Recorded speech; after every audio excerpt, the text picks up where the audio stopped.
Break के बाद स्वागत है। मैं हूं आपके साथ रितेश कुमार गौतम और वक्त हो चला है उत्तराखंड की खबरों का।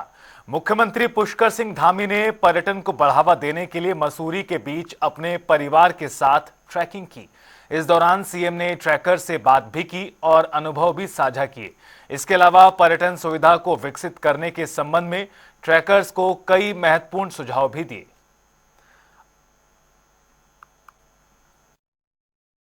कई लोगों से आपने मुलाकात की सकती, किस तरीके से देखते थे पर्यटन को लेकर और जो आपकी सीखने की यात्रा है? मैंने आज ट्रैकिंग रूट पर देखा कि और हम इसमें क्या अच्छा कर सकते हैं। कुछ स्थानों पर हम लोगों को बैठने के लिए थकान हो जाती है, जब बैठने के लिए व्यवस्था हो जाए, साथ में शौचालय इत्यादि की व्यवस्था हो, साथ में साफ सफाई हो और कुछ जगह पर खाने पीने के लिए भी अगर वस्तुएं मिल जाएंगी तो स्नैक्स इत्यादि की व्यवस्था हो, चाय पान की व्यवस्था हो, तो उसके निमित्त भी हम लोग काम करेंगे।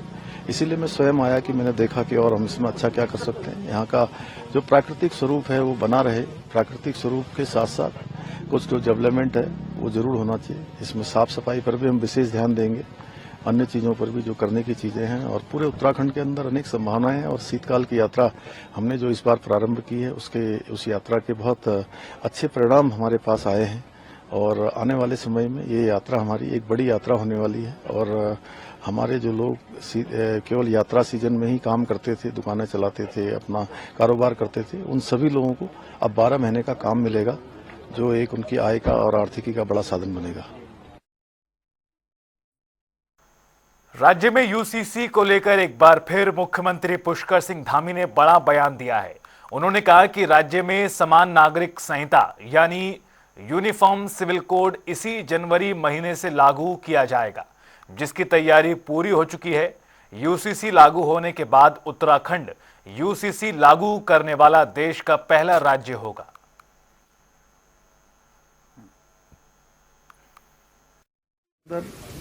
अनेक विकास के कामों को आगे बढ़ाया जा रहा है। चाहे देश के अंदर पहला राज्य होने का हमको गौरव प्राप्त हो रहा है, हर एक उत्तराखंड वासी को ये गौरव प्राप्त हो रहा है कि वो यूसीसी बनाने वाले राज्य का निवासी है।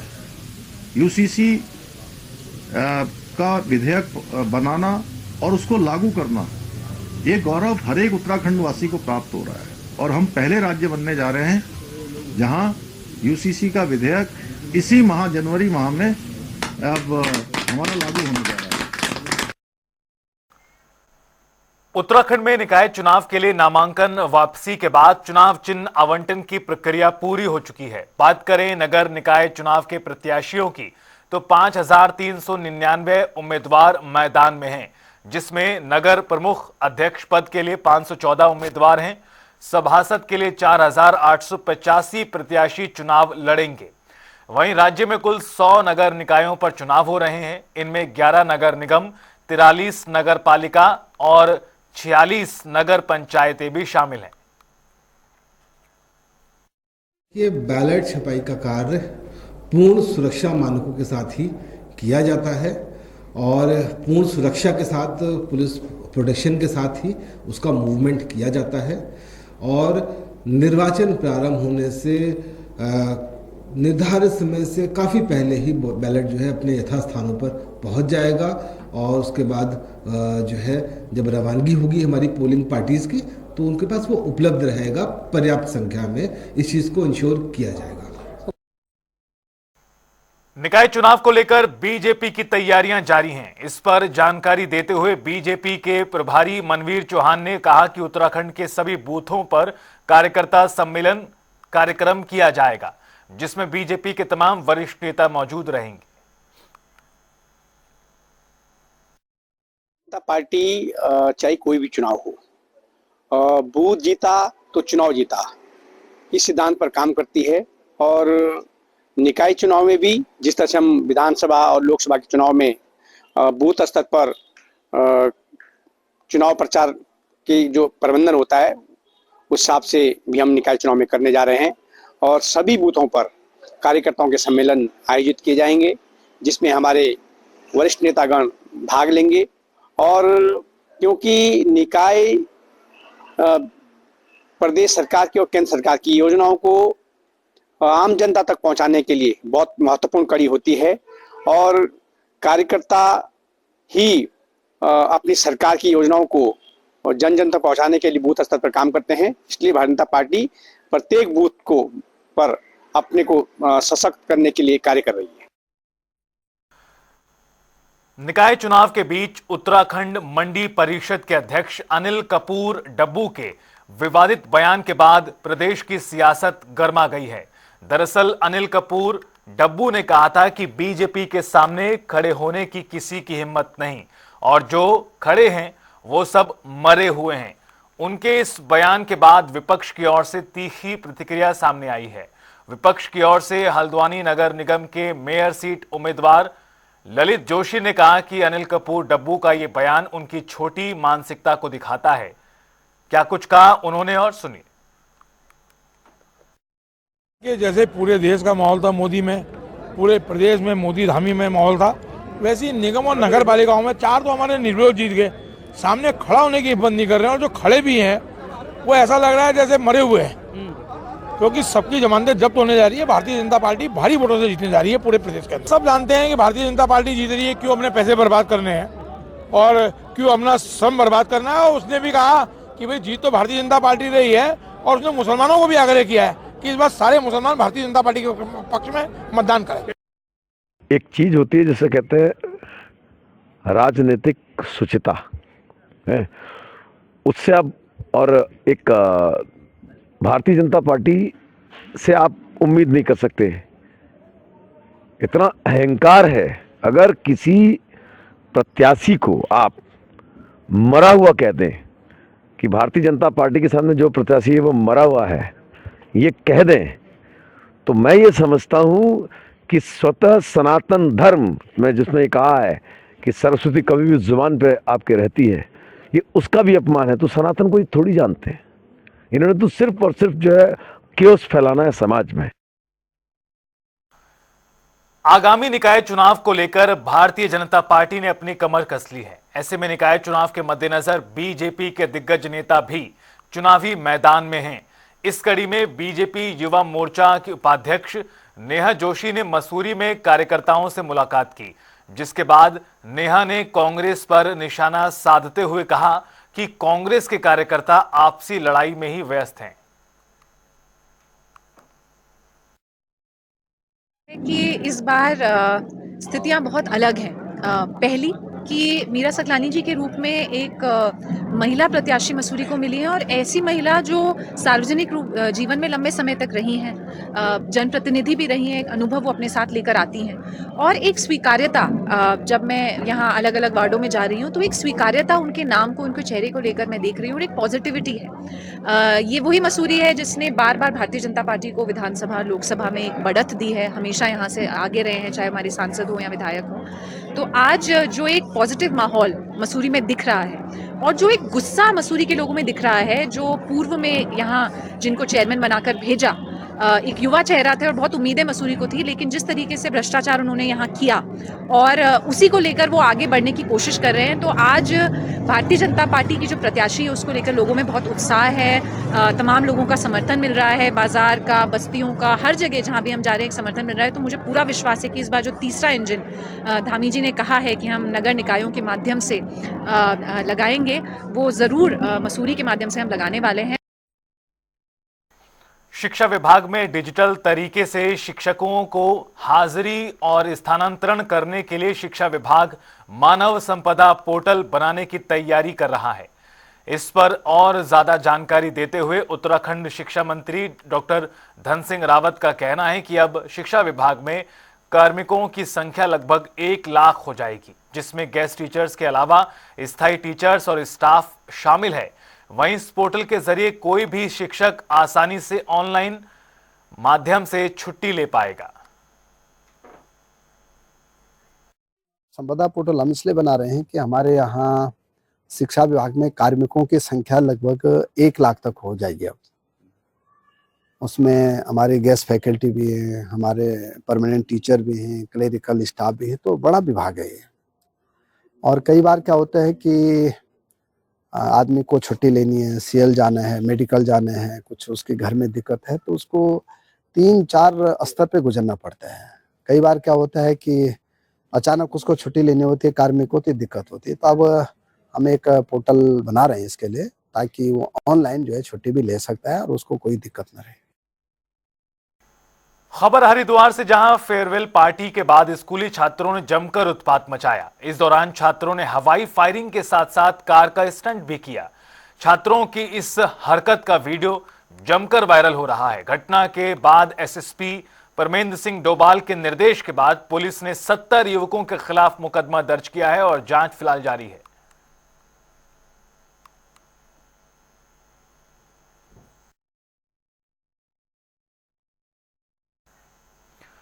केंद्रीय कृषि मंत्री शिवराज चौहान की अध्यक्षता में किसानों के विषय से संबंधित बैठक का आयोजन किया गया, जिसमें राज्य के कृषि मंत्री गणेश जोशी वीडियो कॉन्फ्रेंसिंग के जरिए शामिल हुए। बैठक में किसानों के कल्याण और उनकी आय दोगुनी करने के उद्देश्य पर चर्चा की गई। इसके अलावा भी अन्य कई विषयों पर बात हुई।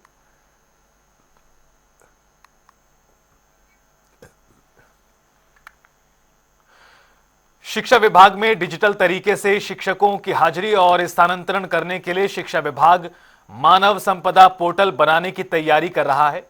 इस पर उत्तराखंड के शिक्षा मंत्री डॉक्टर धन सिंह रावत ने और क्या कुछ ज्यादा जानकारी दी, सुनिए।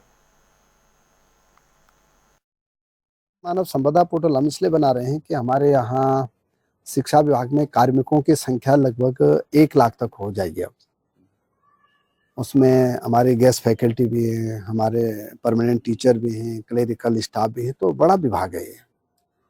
और कई बार क्या होता है कि आदमी को छुट्टी लेनी है, सीएल जाना है, मेडिकल जाना है, कुछ उसके घर में दिक्कत है, तो उसको 3-4 स्तर पे गुजरना पड़ता है।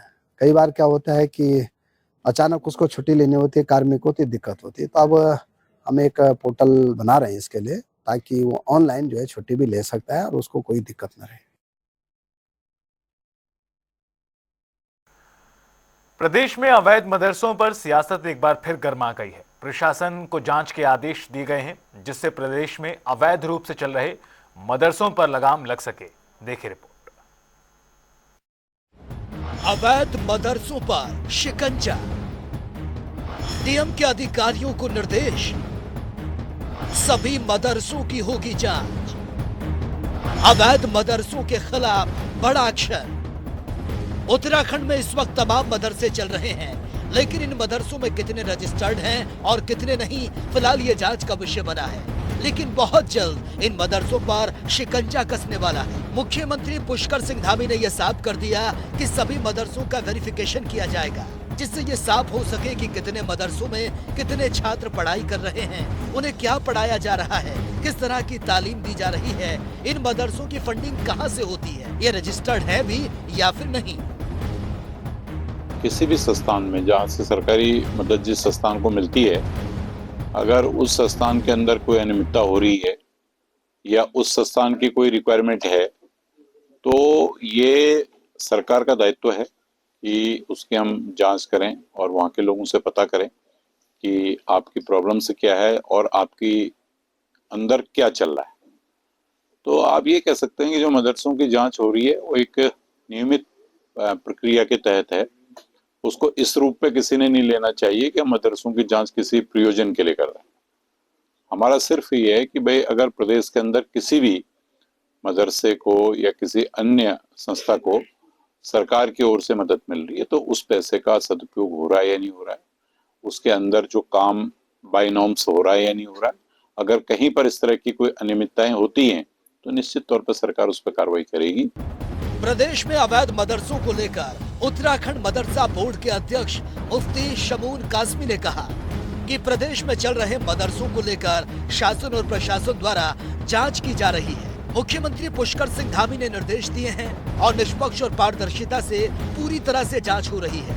यह छात्रों के भविष्य से ताल्लुक रखने वाली बात, और ये भी जरूरी है कि मदरसों को किन जगहों से फंडिंग हो रही है, इस पर भी मॉनिटरिंग होनी चाहिए।